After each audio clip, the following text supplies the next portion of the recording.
Hey guys, Brock here. So today we're going to be installing those guys. That is the OE Plus steps from DV8 Offroad, and we're going to be installing it on this guy. So a lot of you got these factory steps. They're great. Don't get me wrong. There's nothing wrong with them. I am so glad that they got rid of the Predator steps. For those of you that don't know what Predator steps are, they are what we call damage multipliers, because they will basically, when you go over an obstacle or something, the steps will grab the obstacle and rip it right off your truck, which usually rips it right off the mounting point, which usually causes a lot more damage than if it just would have hit you without the steps on. Hence, damage multipliers. Anyways, a little bit of education there. So we're gonna go ahead and get rid of those and with those.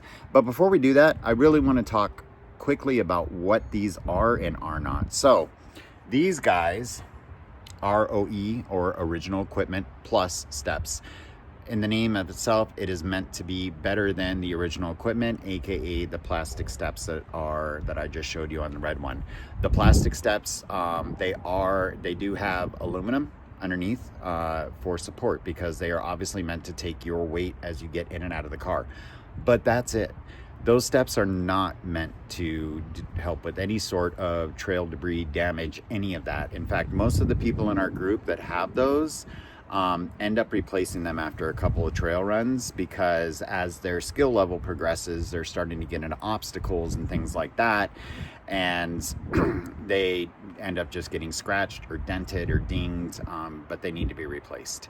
The OE Plus are made from all steel, and while there are not sliders like in the copper one there, and we'll get into that in a minute, so while they're not sliders, they do offer an additional layer of protection, because if you get a large rock or a tree limb, or even just a log, or just debris in general that kicks up into your vehicle while you're off-roading, the plastic ones are going to get scratched up and possibly damaged much easier than the steel ones. The steel ones will be able to take an impact, such as a larger rock kicking up in, and not show any signs of damage. Now, let's talk about what they are not, and in order to do that, we need to go to that guy. So let's go there. Okay guys, on the FAFO Cruiser, or the Copper Cruiser, these are rock sliders, and here's the difference. These are bolted or welded to the frame. These are meant to take the entire weight of the vehicle. By their name, they are meant to slide over obstacles if the obstacle is bigger than your ground clearance. This is called a kick out, and what it is because obviously your front end is easier to turn more than your rear end, since it doesn't have turning wheels. This is going to protect you from cutting a corner too closely and putting it into either your rocker panel or just your side completely. As you can see, mine's already done its job. So that being said, let me flip this camera back around. So that being said, if you're not sure what you need, this is a very, very easy way. If your plan is to go down fire roads, utility roads, US parks like Zion and Grand Canyon or Lake Mead, or really any of those, to where the roads are dirt but they are maintained, meaning somebody goes and drags them out at least once a season. If that's your only plan, these are perfectly fine. No issue. In fact, that's exactly what we built the red one for. The red one is not meant for obstacles. It is not meant for rock crawling. It is really meant to be more of the family camping, off-road, abandoned site type of stuff, not the rock crawling that you'll see me post. So if that's your plan, save yourself a little bit of money. Get the steel OE Plus and know that you're going to be protected. They'll be able to take, you know, again, a rock kicking up in there. You're fine. You're going to hear a ding. That's it. You're not going to get a dent or a scratch or just malformed. If, however, you do see yourself doing obstacles in the future or progressing to that point, at that point, you're going to want to consider sliders. And the easiest way to tell is when you're looking online and you're like, is that a slider? Is that a whatever? Look for these.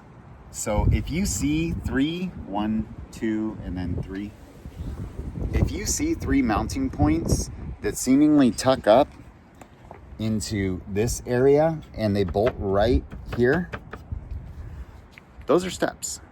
Okay, sliders are much bigger. They bolt directly to the frame. The arms go all the way to the frame. They are much, much stronger. Again, they are meant to take the entire weight of the vehicle. I have used my sliders as jacking points to get it up off the ground when I've needed to do trail repairs and things along those lines. So now that we've got all that dialogue out of the way and you're hopefully a little bit more educated, how about we get into the install? Sounds good.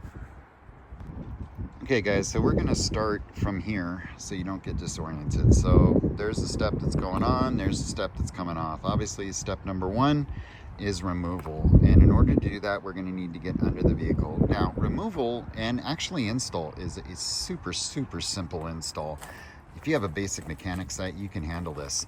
You have 1, 2, 3, 4, 5, 6 bolts per side, and guess what, they match up flawlessly. Now we're going to get up under this. Sorry. They match up flawlessly to the factory locations. 1, 2, 3, 4, and then here by my head 5, 6, right? Now there's a couple of things that you need to consider, and we're going to start right now with that. If you have the premium, or actually, you know, use the money, whatever, you are going to need to disconnect this guy, and he is located actually on the middle bracket. So there's 1, 2, there's the front of the vehicle. He is attached to this guy, and all you're going to want to do is unclip this. So some of the premiums, and again, you could have ordered the non-premium, they have the courtesy lights or the mood lights or whatever you want to call them. That's what this clip is for. So we're going to start our install, and you're going to actually unclip this. I'm going to have to put the phone down to do that. And then on top of that, very simply, we're just going to unbolt. We're going to unbolt 2 there, and we're going to unbolt the 2 here, and we're going to unbolt the 2 here, and that is literally it. And then the entire step that came from the factory is going to come right out, and then we're just going to bolt in the other one. So let's go ahead and go over the bolts first. These look to be I think about a 12 millimeter.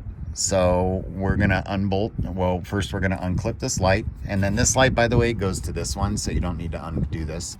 You just need to do this one that comes, you know, from the frame.